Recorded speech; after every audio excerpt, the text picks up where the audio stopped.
Welcome inside the Broncos podcast studio for another edition of Altitude Advantage. I'm your host and team reporter, Elisa Hernandez. Across the table, we have our lead writer on DenverBroncos.com, Aric DiLalla. Christmas is almost here, and we have a great present for you, a breakdown of Thursday's matchup, as well as talking some Pro Bowl selections and so much more. A lot to get to in this episode as the Broncos head on the road to face the Kansas City Chiefs on Thursday Night Football for the Christmas game. A big matchup, the first of two division rivals that they will face in the final two games of the regular season. So, tossing it over to you, it's exciting to have a Christmas primetime game, excited to bounce back after Sunday's loss and really kind of reset, get refocused, and get these two games. Yeah, and it obviously all starts with the one against the Chiefs, and that game against the Chargers could be good, but you cannot look ahead to that game. Got to focus on getting a win against Kansas City. I know that this is a team that's likely going to start its third-string quarterback. I believe Gardner Minshew went on IR right before we recorded this. Obviously, Patrick Mahomes out for the season. So you'll be facing a banged-up Chiefs team, but that doesn't really mean anything. It doesn't guarantee anything. The Broncos still have to be ready to go. They have to be all set on a short week. Sometimes it can be difficult to heal up both physically and get ready mentally in terms of the game plan. So the Broncos have to be ready to go, have to make sure that they're all set for this game, because it's not an easy place to win ever, but especially in December.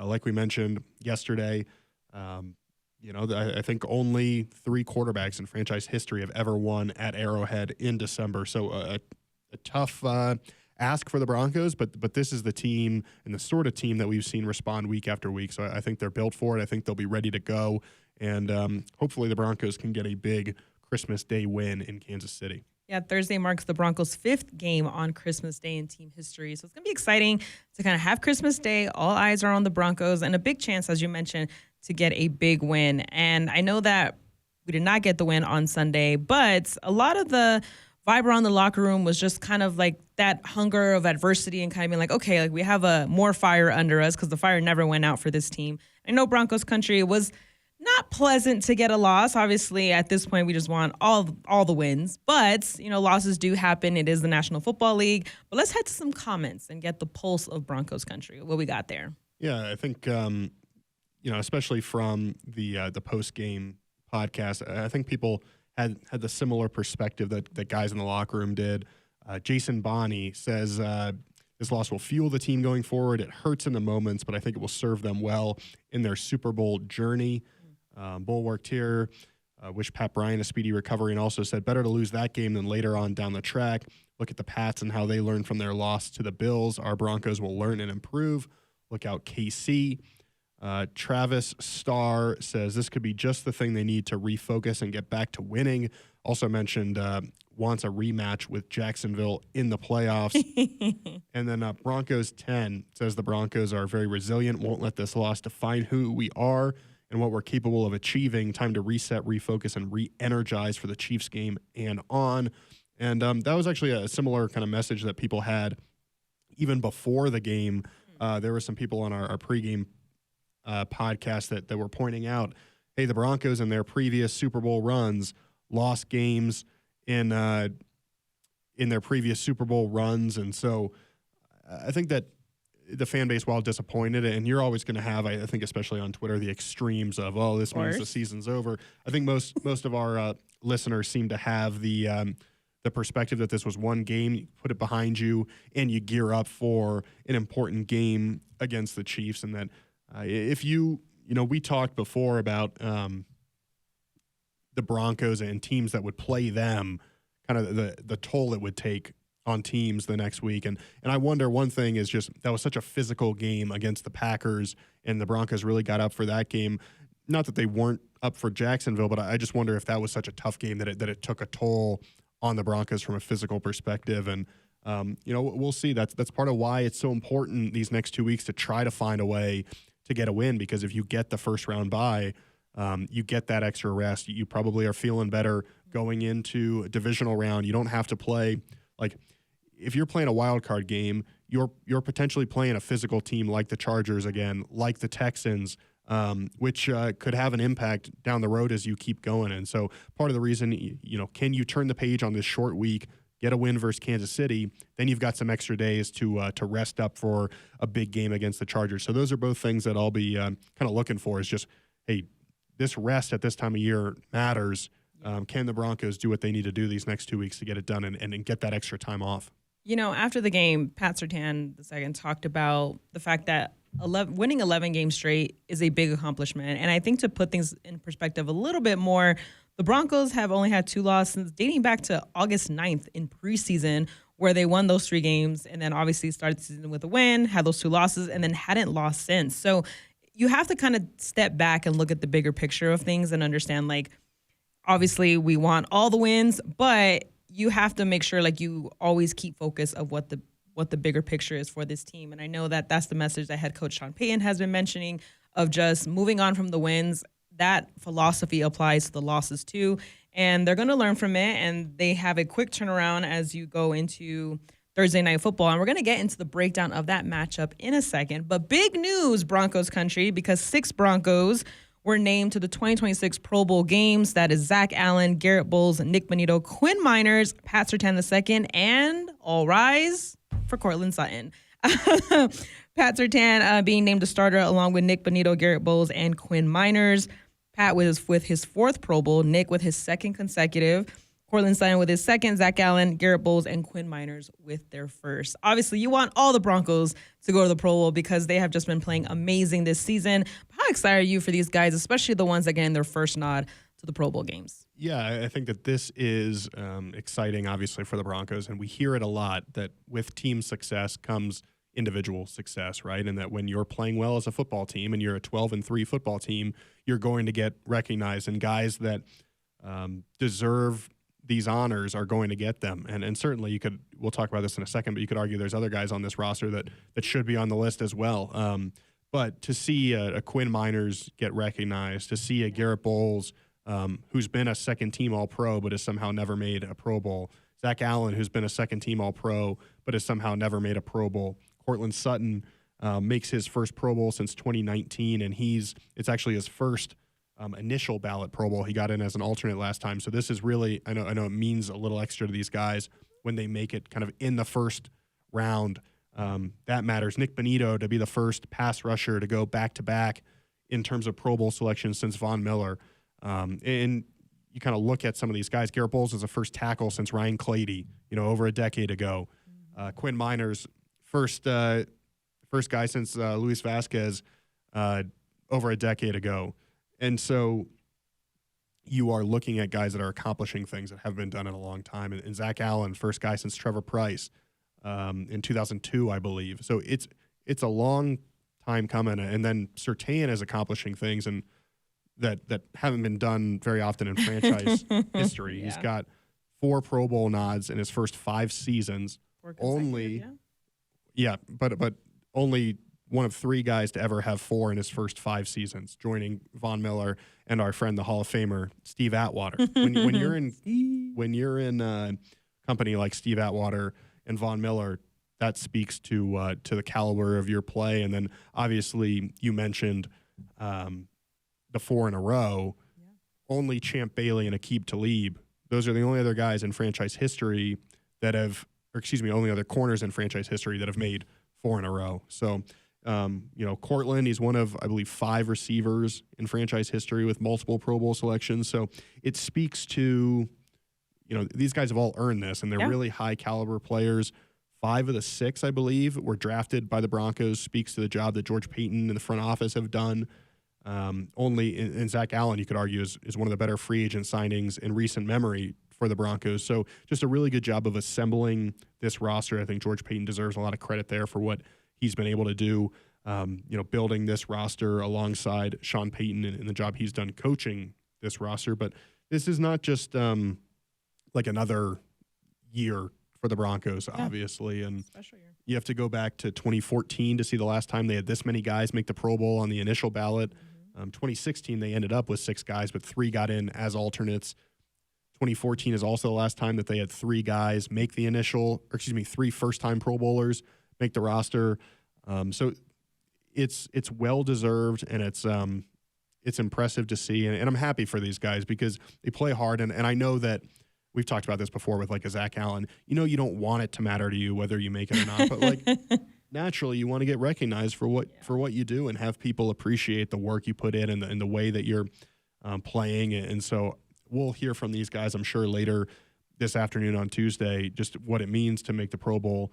But I'm really impressed by and I mean, this is probably a good place to talk about who didn't make it. There's a bunch of guys that you could easily add to this list. Mm-hmm. Yeah, there's a lot of guys. I mean, it's one of those things where you kind of go down the roster. And the thing with Pro Bowl is like, I was looking at it here. It's like player selections for the AFC and NFC rosters for the poll are determined by a consensus of votes of fans, players, and coaches, with each group vote counting as 1/3 toward determining the all-star players who were reflected in this year's Pro Bowl games. I want to read that because I'm always curious, like, how the Pro Bowl selections get picked. But we've talked about a lot of guys. I think you mentioned Talanoa Hufanga and, like, his play this season and how, he probably should have been in the Pro Bowl games. But who's a guy that stands out to you that if you had the power to grant Christmas wishes, who would you add to the Pro Bowl list? Yeah, I mean, I think there's a lot of guys that you could argue could be on this list. I think Hufanga is one guy that stands out to me as somebody that I could put on this list. I think Devin Key, from a special teams perspective, really stands out as somebody who could have made this list. Marvin Mims, I think, has changed games again as a returner. And obviously there's been some guys, in Parker Washington, who we just saw from Jacksonville, is another one of those guys who probably, maybe takes one of those spots. But those are a couple guys that stand out to me. But there's all sorts of terrific, deserving players. And what's interesting is as the award, we're starting to get to awards season, right? And all pros get handed out from the AP, but you also have the NFLPA all pros. You also have the Sporting News. You also have the all AFC teams. Later, like as next summer comes around, you have the NFL Top 100. Yeah. You tend to see that there is some overlap with these, right? But like last year, I'm sure Zach Allen, Quinn Miners, for example, were probably frustrated that they didn't make the Pro Bowl. And then, hey, the second team All-Pro comes out, Zach Allen's on it. Yeah. The first team All-Pro comes out, Quinn Miners is on it. So this is not the end-all, be-all, but I do think because it's kind of an interesting mix of, like you said, fans, coaches, players, it is one thing. And I know it matters, and the respect to the peers is something that stands out to these guys. And we'll see if anybody gets in as an alternate. This year, we didn't announce the alternates, kind of different than in years past, but we'll see if anybody else gets in. Certainly some deserving guys, and it's just nice to see these six in particular get recognized. And you've kind of got a bunch of different groupings or like different characterization. Like Surtain is kind of the stud who he's made it every year essentially since his rookie year. He's building out that Hall of Fame type resume with the DPOY and the first team All-Pros, and we'll see if he makes another All-Pro team this year. But you've got him, and then you've got kind of like Nick Bonito, who's rising up there with multiple selections. Cortland, who makes it back in 2019, and then maybe he's thinking, I don't know if I'll ever get one again. And so to get one is really special. And then, like we mentioned, the first-time guys in the minors, the Bulls. Who am I missing? I'm missing one first Zach time. Allen, and Zach minors, Allen, yeah. So like for them to get the first one, that obviously means something. And Elisa, I was thinking about this on the walk over here. We always think like, what do we pull out for social media? Ooh. This is it. So if you're ready, make a mark, make a note of where to cut it out. I got you. I think it's special to have Garrett Bowles and Cortland Sutton kind of have this moment together as well. Obviously, it's Garrett Bowles' first time. So I think for Cortland and him to kind of share that is really special too. They've had a lot of those moments throughout the course of the season, but I know that deep down inside, they all hope they don't have to play in the Pro Bowl games because they'll be playing in the Super Bowl. And I know that Broncos fans and all fans really want to know the breakdown scenarios of what the AFC West and number one seed scenarios are. So tossing it over to you, what do the Broncos need to do this weekend to secure the AFC West and possibly the number one seed? Yeah, well, I want to go back to the Pro Bowl because I didn't get to say my thing. Oh, I'm sorry. That's okay. You thought that was it? I thought you were lobbying it up to the next segment. No, I think that this is like, you're exactly spot on there. I'm happy for Cortland Sutton. I'm happy for Garrett Bowles. I'm happy for Quinn Miners, Nick Bonito, Pat Surtain, Zach Allen. and I hope that none of them get to participate in the Pro Bowl. I hope that they are all getting ready for Super Bowl 60 in Santa Clara, and I'm sure that if you asked any one of those guys, they are proud of this accomplishment. They are excited for this accomplishment, and I'm sure that they would all tell you that they don't want to participate at all and that they want to be getting ready for the biggest game on the biggest stage. And we'll see how it goes the rest of the year, but certainly there's been a lot of years where the Broncos are not in contention for this sort of thing, and guys are looking ahead to the Pro Bowl. This is not one of those years. There are bigger goals, and so kudos to these guys. I hope none of them get to go. Well, the All-Star festivities will take place on February 3rd at the Moscone Center in San Francisco, which I should mention, the Moscone Center?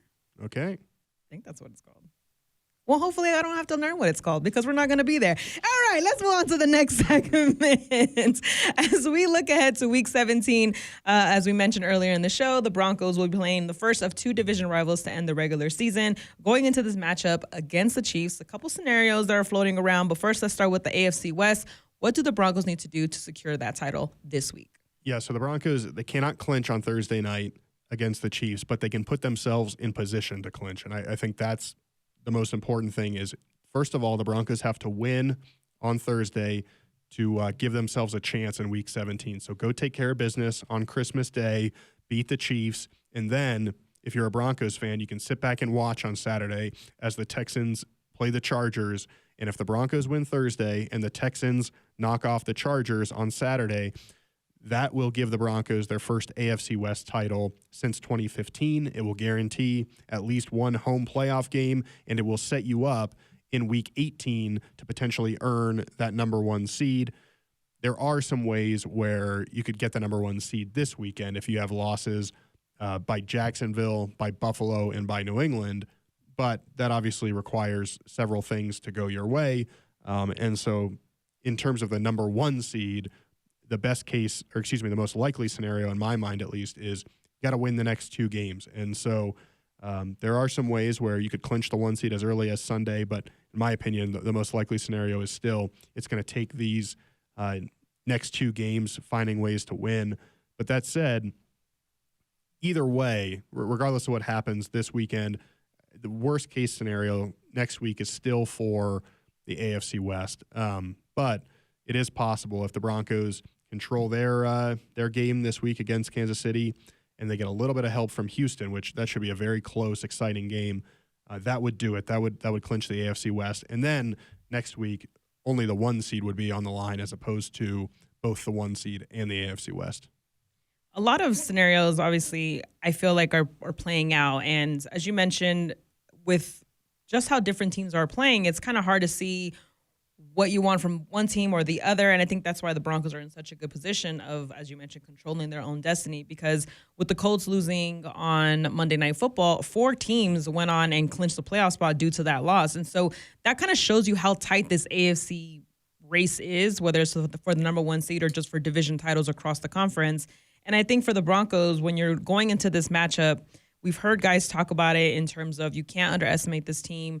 We've seen backup quarterbacks come into games this season and really give opposing defenses trouble. So when you look at this matchup in particular, the Chiefs would like nothing better than to play spoiler and play the Grinch and steal the AFC West chances from anybody, whether it's the Chargers or the Broncos. And so you kind of go into this Thursday night matchup knowing it's prime time, you have a chance to bounce back. How much are you looking forward to the Broncos doing that, knowing how much is on the line? Yeah, I think that obviously you're facing a guy at quarterback who's played in 2 career games last week against Tennessee as he was thrust in there, 11 of 16 for 111 yards. Did not turn the ball over, was not intercepted, but was sacked 4 times. So, we'll see if the Broncos are able to get after him. I think that's part of what stands out to me. It does look like there was a fumble last week, but I think when you face a young quarterback, a quarterback who doesn't have a ton of experience, there's kind of 2 ways you can go. You can pressure him, but Vance Joseph also talks about sometimes when you bring pressure on a young quarterback, it clarifies the picture because he knows where to go. And so the other thing you can do is kind of muddy the picture by dropping back, playing coverage, making him work through where to go with the football. And if he makes the wrong decision or holds it too long, then the 4 guys can kind of get there. So we'll see what the game plan is from a defensive perspective. But I kind of think back to that Houston game when Davis Mills was thrust in there, and obviously Mills has played a lot more football than the guy for the Chiefs this week. But that said, the Broncos kind of brought pressure in the first half, played some man, and Mills actually, I thought, had some success in the first half against the Broncos as they were kind of figuring him out. In the second half, the Broncos dropped a lot more guys. They didn't get the same sack numbers. It wasn't necessarily the same pressure.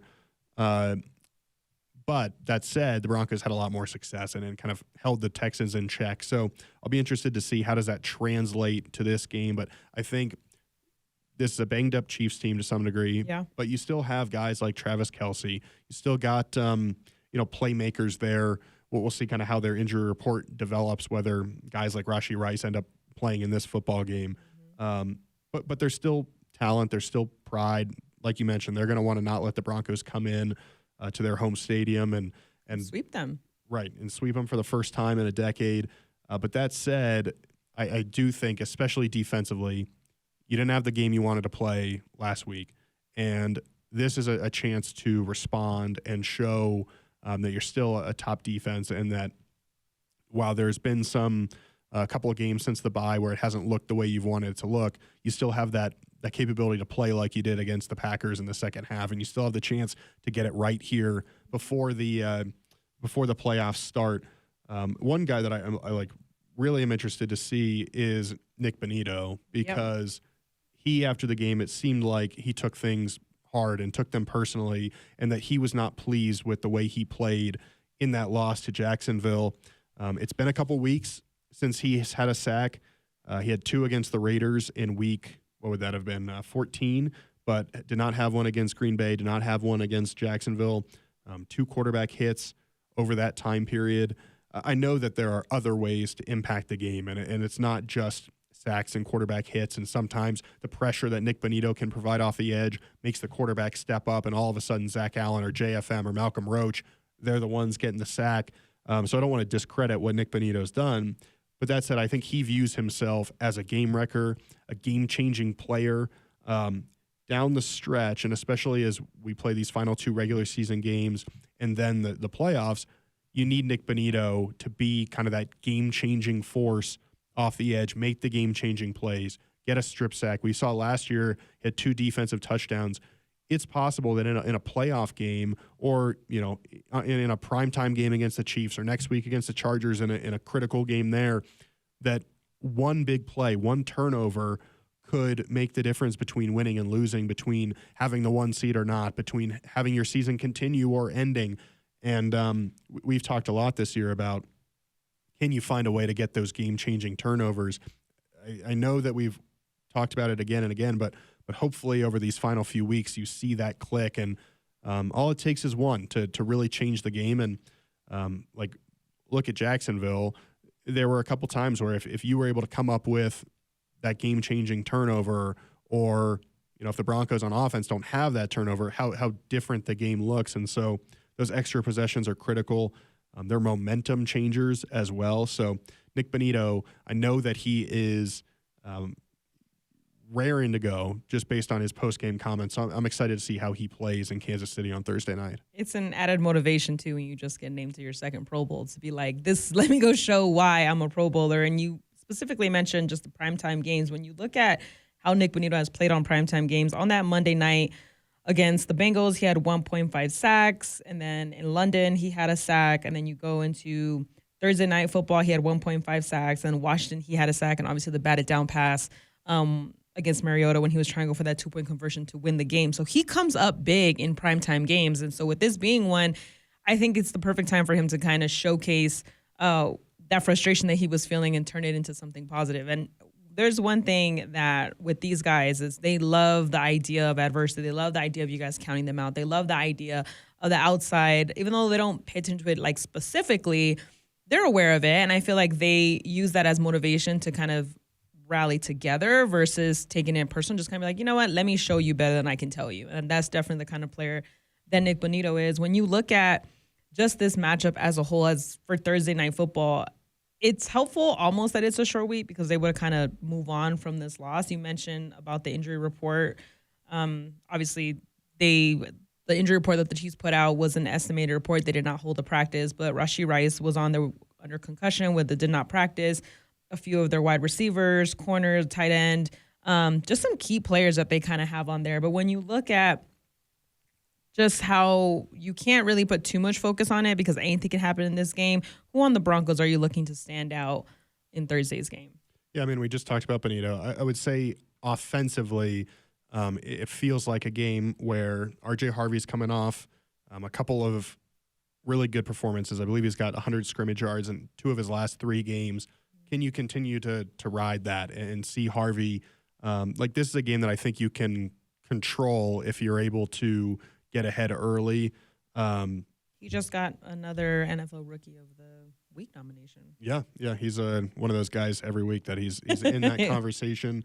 But yeah, R.J. Harvey. And then I just, obviously you want to see your quarterback rise to the occasion. And Bo Nix has played well against Kansas City in his career. He was the reason, I think, that they won that football game back in November. That at that point was the Chiefs were still right in the thick of it. That was a big game for the Broncos to solidify themselves at that point as division contenders. And Bo Nix played at a high level. I know you could tell also that it was one of those games that was eating at him after. So I'm excited to see how he responds as well. But it's kind of a simple answer, but in these moments, whether it's prime time, and I don't care who's playing, for the Chiefs. Weird things happen in rivalry games. We know that too. And it's a short week. Those, you need your best players to come out and play their best football and power you to a win. And so on defense, that's Bonitto and Surtain and Zach Allen. And on offense, it's can the offensive line, win at the line of scrimmage on a short week when I'm sure both teams aren't physically feeling 100%. And Bo Nix, can you go down there and play a clean game and make those plays? And Sean Payton mentioned it after the game that some of the third down, some of the offensive passing efficiency, that there were plays to be made and guys were maybe doing a little bit more than they needed to. Can you just do your job, like we said yesterday, and find those completions, find those plays? It was so close last Sunday in terms of, hey, the deep pass to Cortland, the third down, I believe it was third down in the end zone where Bo's rolling to his right and goes off Court's fingertips. You're really close to a couple of these plays hitting, and now you're talking about a one-score game down the stretch, and we know how the Broncos have thrived in those situations. So I'm just interested in general how do you respond to this loss? And you can talk about how you respond, but you got to go out there and do it. And yes, you're playing, like we've said several times now, a beat-up team to some degree. But on Thursday night, it limits, I think, the ability. Sean Payton always says, a Thursday game plan, we got to do the things we know by heart, the things that we do best. Yeah. And then from it's a mentality game too of, hey, you're probably bummed out that you lost. Can you get right back up for a Thursday game and be ready to go?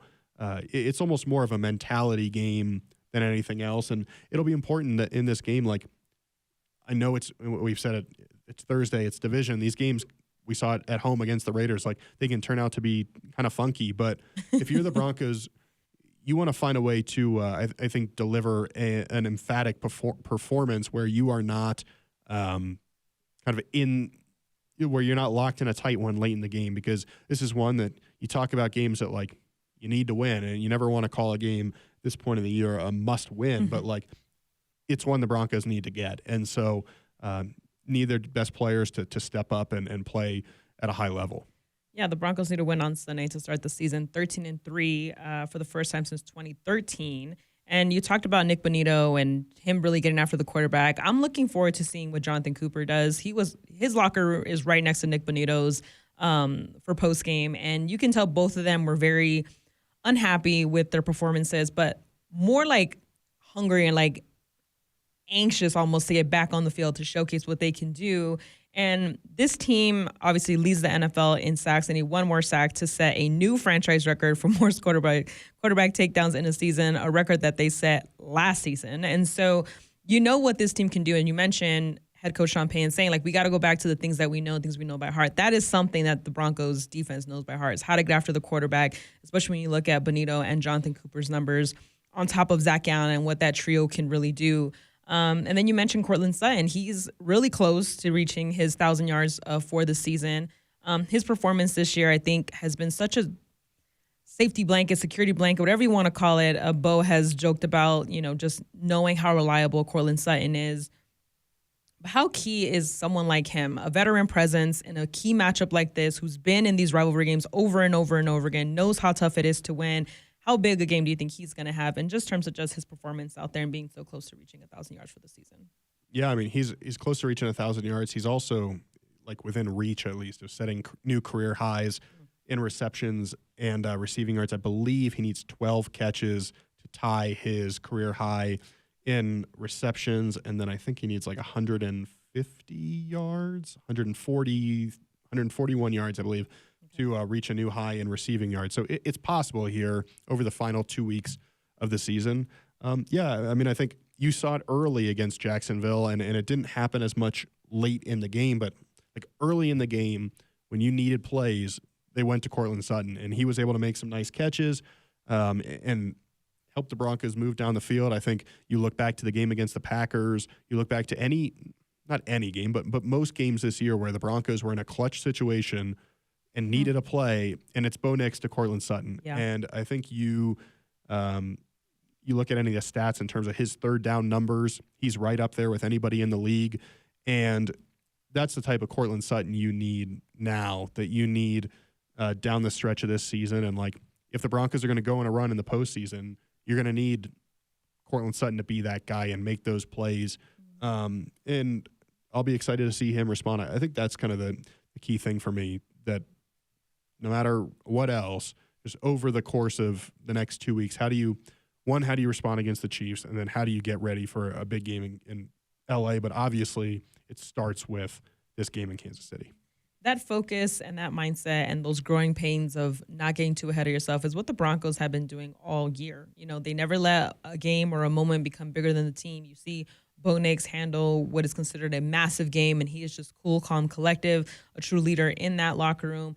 You look at what happened on Sunday, and a lot of the guys talked about it, of just like you mentioned, some of the players said, no, you don't want to forget this feeling, you want to hold it in and have it fuel you. Other guys were just like, yeah, it was a game that kind of got away from us, and we're gonna learn from it, and this is just a bump in the road. It's not going to stop us from where we want to go. But regardless, everyone is confident. And on Broncos HQ, which you can watch coming up on the official YouTube channel as well with me and Steve Atwater, a sneak peek of it, because on the show, Steve mentioned that during the 1998 season, they were undefeated late in the year going on the road to face the Giants, and they ended up losing that game. And he said, like, although, yeah, they wanted to remain perfect and win and continue to win for the rest of the season, there was like a sense of relief of like, okay, like now that added pressure that has nothing to do with football really is gone. And now it's like a little bit of an emotional reset, a little bit of a reset for the final games of the season. He's like, and then we went on to win the Super Bowl that year. He's like, which,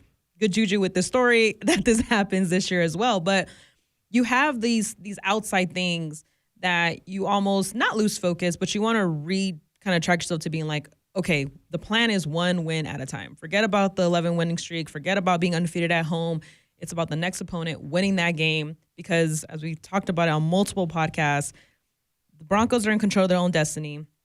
They have 3 goals that are laid out by head coach Sean Payton that have been laid out for a long time now. And if they just handle business these next 2 games, they knock off the first 2 goals on that list. Yeah, it's all in front of them. And I think we heard Alex Singleton say it, for example, like, you win 2 games, you've got what you need. And it starts with one, but I do think that's a much more manageable thing than if you have to win 5, 6, 7 in a row. You're not worried right now about the postseason. You're not worried about keeping this long winning streak going. I've seen the stat again and again that so many teams that have gone on to win the Super Bowl have lost one in December or January. Like, it's not an unusual thing. And I do think that the nature of the loss, and maybe we've just gotten so accustomed to covering wins, and it's been such a long streak without a loss, that you feel not invincible anymore. And I think a couple guys in the locker room mentioned that, but that's not the worst thing to be able to recognize that like anybody can beat you, and you got to be ready to go and locked in. And I suspect they will be on Thursday night. We know what else is going to be happening on Thursday night that people can't wait for? No. The whiteout uniforms. Yeah, You know where I was going with that. You can't let them know your next I move. thought there was like an NBA game or something. Basketball on Christmas? What? It's all about football. And as we mentioned, the Broncos will be playing on Thursday night. It is the nighttime game on that game. But the winter whiteout is coming on Christmas Day. I know fans got teased with it when players were wearing it during practice, but we announced it on our socials. Make sure you guys go to our TikTok and Instagram and social and all those things to check it out. But how excited are you for this uniform combination? Uniform combinations are a big deal, and this one's actually one of my favorites. And then you're going to follow it up by finishing off the season in the throwbacks. I think that's a good 1-2 punch there. Yeah, I think it's obviously the traditional uniforms are great, and like the Mile High collection. We love them. Don't come for us. We love all the uniforms. But like I do think it's fun for fans. It's fun for players when you get to mix things up, and it's fun to try new things too, right? Like this is a different uniform combination. The Broncos have not worn it before. They're allowed to wear it because of a rule change this offseason that lets you wear your alternate helmets with the primary uniforms. It doesn't even count as an alternate uniform, actually. And so, yeah, it'll be fun to watch it. I think it's going to be a little warmer than it maybe normally is in Kansas City. It's not going to be there's going to be no snow to go along with the whiteout. But that said, I think also you've got guys that are used to in college now, like so many different uniforms, so many different combinations. So I know they love it. It'll be fun to see. And I said this the other day to somebody, like, you look good, you feel good, you play good. And so I think there's a reason that in maybe it's a little bit coincidental, but like the Broncos, for example, 4-0 in the throwbacks. I think when you're wearing something like that, you live up to that uniform. And so hopefully the Broncos feel that ice when they put on the whiteout uniforms and find a way to get a win. Ice in their veins. That's what you need for the whiteout uniforms. As you mentioned, the Broncos will be in their throwbacks for the final game of the season. It's one of those things that a lot of the guys talk about just in terms of when they go out there, they want to make sure like they live up to the hype. And it's less about kind of what they're wearing, but more like what it represents, right? And so a lot of the guys, even like I remember some guys like Pat Bryant, the rookie, like, oh, we've been waiting for this combination, we've been waiting for this. But it's also they know like I want a good highlight in this uniform as they continue on their trek. So obviously Christmas Day is going to be a huge day for football. As you mentioned, the Broncos can put themselves in prime position for the AFC West. If they secure a win, the Chargers play on Saturday this week against the Texans. Just final thoughts as we close out this episode of Altitude Advantage, just the AFC as a whole. To me, it's always interesting how a game at the beginning of the season, which is the Patriots-Raiders game, where the Patriots' loss has such high implications going into the final stretch. But what are your final thoughts here? Just overall, the AFC, the race, and kind of these final games before it gets really real and we go into the playoffs. Yeah, I think there's still obviously a lot of like jockeying that can be done, and there's not a lot set. We're pretty close to knowing which teams are in the playoffs, but we don't know which order, right? And it makes this time of year really exciting. A loss here versus a win here could change things drastically. And the other thing is, if you're the Broncos who are fighting for that 1 seed, you're obviously not going to know who you end up playing in the divisional round. And so there could be a lot of different scenarios. And even if things were to come down to that last week, depending on how things play out around the league and in that game in Denver, there's probably 3 or 4 different opponents, I would imagine, that you could end up facing in that first round. So it'll be interesting to see everything kind of come into focus.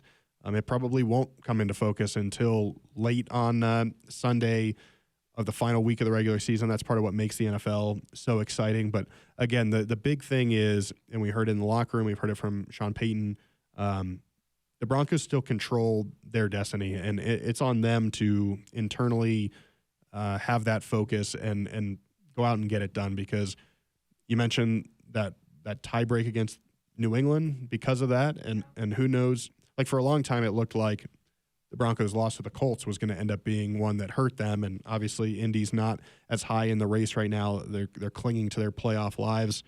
But that said, the Broncos have control of their own destiny. And so if they can go get a win, it starts by getting a win against Kansas City. If they can do that, then it's basically the kind of the one more focus. But you got to start by getting in KC. And again, Thursday night division.